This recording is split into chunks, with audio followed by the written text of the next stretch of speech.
Bagaimana bagaimana khusyuk itu bagaimana? Ada orang katanya kalau sudah khusyuk dia tidak lagi di dunia ini. Allahu Akbar, rasanya dunia ini hilang Pak Ustaz, dan aku pindah ke alam yang lain. Alam gaib lah. Sekarang kita lihat sahabat Nabi waktu sholat, apakah dia pindah ke alam lain atau tempat di tetap yang sama? Ketika itu Nabi sakit, imamnya Abu Bakar. Abu Bakar imam, sahabat di belakang. Allahu Akbar. Ketika mereka sedang sholat, Nabi datang dari samping. Maka sahabat yang di belakang memukul tangan. Mukul. Dia mau ngasih tahu ke Abu Bakar, Nabi datang. Kan nggak boleh ngomong, Abu Bakar, tuh ada Nabi datang tuh. Dia pukul. Apa pelajaran dari sini? Kira-kira sahabat yang sholat itu sadar atau nggak sadar? Sadar. Dia sadar bahwa Nabi datang, bukan kehilangan kesadaran. Jadi kalau ada orang mengatakan saya waktu sholat hilang kesadaran, saya nggak sadar keliling yang terjadi apa, berarti ente dicuri jin, kidnap. Ente tetap sadar. Nabi sahabat bukan tidak sadar. Pelajaran yang kedua, ketika sedang sholat apa kata Nabi? Uqtulul aswadaini fis shalah, bunuhlah dua yang hitam ketika sedang sholat. Allahu Akbar. Tiba-tiba ada dua yang hitam. Dua yang hitam itu ular dan kalajengking. Kira-kira orang yang disuruh Nabi membunuh ular dan kalajengking saat dia sholat itu sadar atau nggak sadar? Sadar, ada ular di depan. Kalau nggak sadar pejam, tiba-tiba buka anaconda.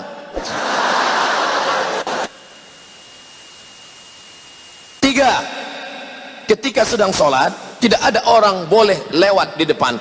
Kalau ada orang yang lewat depan, kan dia ginikan tangan. Lebih baik tegak 40 tahun menunggu selesai sholat daripada dia lewat. Maka kalau ada yang lewat, ginikan tangan. Kira-kira orang yang sholat, ada orang lalu di depannya, dia sadar atau nggak sadar ada orang lalu? Sadar, maka dia ulurkan. Kalau dia ngaji, dia paham, ini berhenti. Tapi kalau ini yang nggak ngerti, begitu kita ulurkan, sehat Ustaz. Siapa yang ngajak salaman? Orang lurus kok. Kesimpulannya, bahwa orang yang sedang sholat itu sadar. Hanya saja dia pikirannya tidak kemana-mana.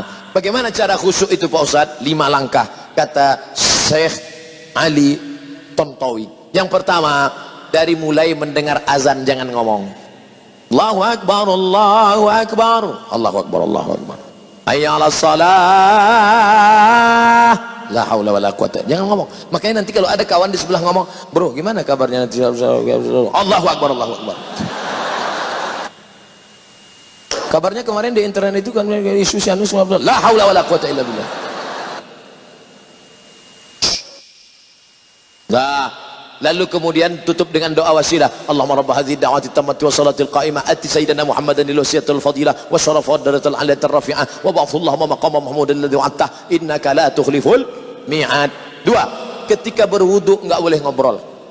Ambil air, masuk. Yang ngobrol, ini saya lihat banyak yang sedang ambil wudu ngobrol. Kan gua udah ngomong kemarin. Jangan, tapi lu nggak peduli sih. Nggak boleh ngomong. Makanya hadis riwayat Ibnu Majah, ketika air kau masukkan ke mulut, saat itu keluar dosa-dosa mulut. Ketika air menyiram muka, keluar dosa dari kelopak mata. Ketika air menyiram tangan, keluar dosa dari celah jari jemari. Ketika air mengusap kepala, keluar dosa sampai lubang telinga. Ketika air menyiram kaki, keluar dosa dari celah-celah jari jemari kaki. Maka kau khusyuk, lalu kemudian kau tutup dengan doa, Allahumma ja'alni minat tawabin wa ja'alni minal mutatahhirin wa ja'alni min ibadikas. Yang ketiga, dari tempat wudu ke tempat sholat nggak boleh tasbik. Tasbik itu menjalin jari jemari, retak. Nggak boleh tasbik, retak. Tangan dia udah nggak bunyi, tangan kawan dibunyi kayaknya. Nggak boleh. Jangan tasbik, yang boleh tasbih. Subhanallah, subhanallah, subhanallah. Azan belum berkumandang atau sudah azan iqamat belum? Subhanallah, subhanallah, subhanallah. Gimana kabarnya? Jadi kita besok pergi seminar acara undang. Subhanallah, subhanallah. Nah, lalu kemudian yang keempat, pahami bacaan. Saya tidak nyuruh menterjemahkan, yang diterjemahkan. Inna solati my praying, wa mahyaya my life, wa mamati my die. Lillahi ta'ala, for you oh my God. Bukan diterjemahkan. Bukan diterjemahkan. Jangan nanti ada yang menerjemahkan. Bismillahirrahmanirrahim. In the name of Allah, most gracious, most merciful. Tidak perlu kau terjemahkan. Yang penting kau paham saja, connect maknanya. Sama seperti ngomong bahasa Jawa. Saya bukan orang Jawa, saya orang Melayu dari Sumatera. Tapi ketika saya bahasa Jawa, saya tidak perlu terjemahkan. Pripun kapari Pak Apis uang perang-perang dino ora teko kene. Enggak perlu diterjemahkan. Ngapain diterjemahkan? Yang penting paham. Jangan terjemahkan. Allahu akbar kabira walhamdulillahi katsira wa subhanallahi bukratan wa asila wajjahtu wajhiya lilladzi fatara as-samawati wal arda hanifan musliman wa ma ana minal musyrikin inna salati. Mata melihat tempat sujud. Makanya jangan mata, apalagi di masjid ini, mata kalau jalatan, wah keramik, wah ini mahal ini, wah apa ini, apalagi nanti sholat zuhur, ini belum dibuka, melihat, wah ustadz somat sama ustadz, wah ada pahit tren. Oleh sebab itu maka ini bahaya, makanya mata biar di sana. Makanya kalau sholat ke masjid jangan pakai baju yang ada tulisan-tulisan. Ini sudah terlambat datang hari Jumat, khotib naik pakai baju tulisan, tulis ini. Emang masalah buat lo? Gimana orang mau sholat? Nah, jangan pakai tulisan. Ibu, kalau pakai mukena jangan yang terlalu rame.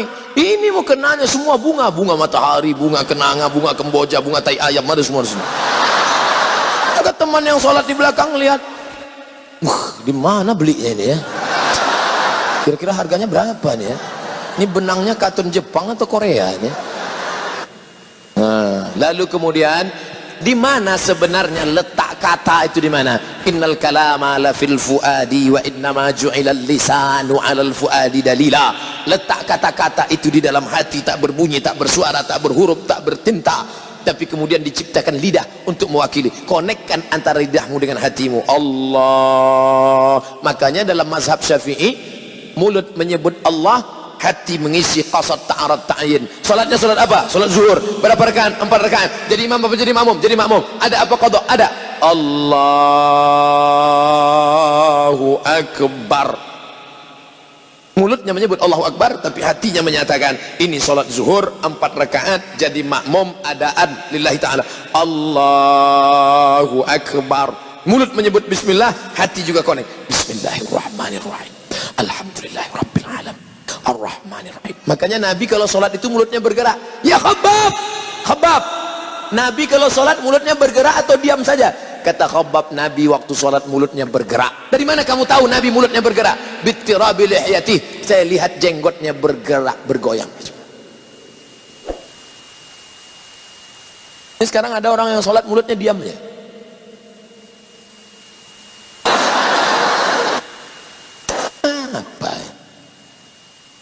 Berdoa juga bersuara. Ud'u rabbakum, bersuara, lirih, mulut bergerak. Ya Allah, tolong aku ya Allah, tolong anak-anakku ya Allah. Ini ada orang berdoa mulutnya diam ya. Rasanya tak perlu kusebutkan satu persatu, karena aku yakin kau tahu yang ku mau.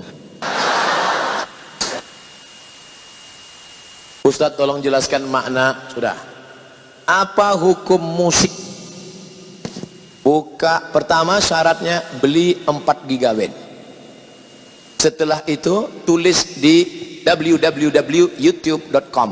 Kau mau tanya tentang apa? Kredit, Somat kredit. Tanya tentang apa?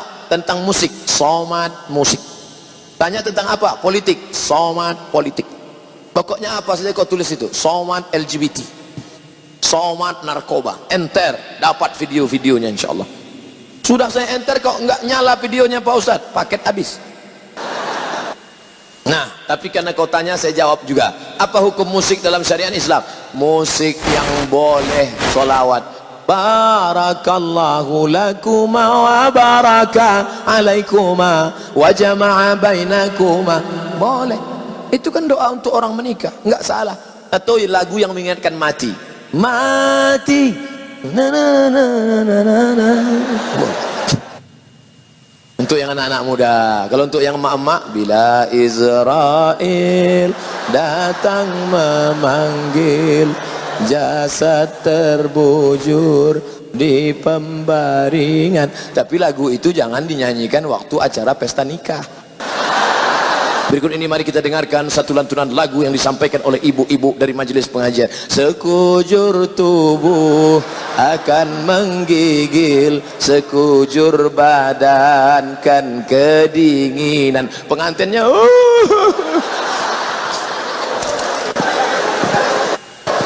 Nah, lagunya mengingatkan pada Nabi. Apa salahnya? Ya asyiqal Mustafa abshir binailil muna. Ya asyiqal Mustafa, wahai engkau yang merindukan Mustafa Nabi Muhammad SAW, abshir binailil muna, engkau mendapatkan kabar gembira karena segala yang kau inginkan akan dikabulkan Allah Subhanahu wa taala. Apa salahnya? Maulaya salli wa sallim daiman abada ala habibika khairil khalqi kullihim. Ibu-ibu yang sedang hamil sambil baca selawat. Maulaya salli wa sallim daiman abada. Anaknya tenang, suaminya tenang. Ini enggak, sambil masak. Atau suami di belakang. Lahir anak, siapa namanya? Amitabh Bachchan.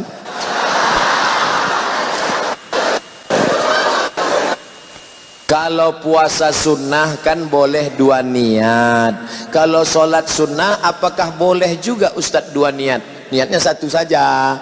Bapak niat sholat sunat qabliyah, kebetulan tertulis di dinding 2 menit, 2 menit, 2 menit, 2 menit, 2 menit, 2 menit lagi iqamat.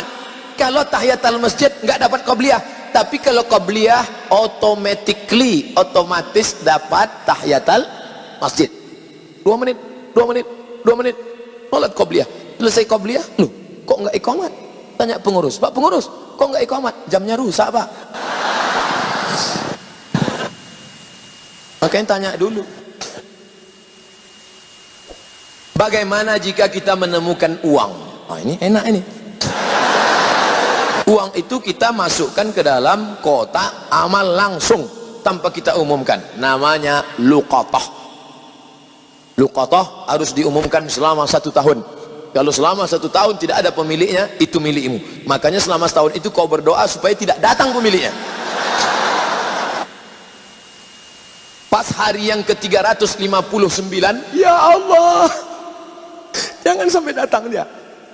Pagi 360 dia pun datang. Kiamat sudah terjadi, saudaraku.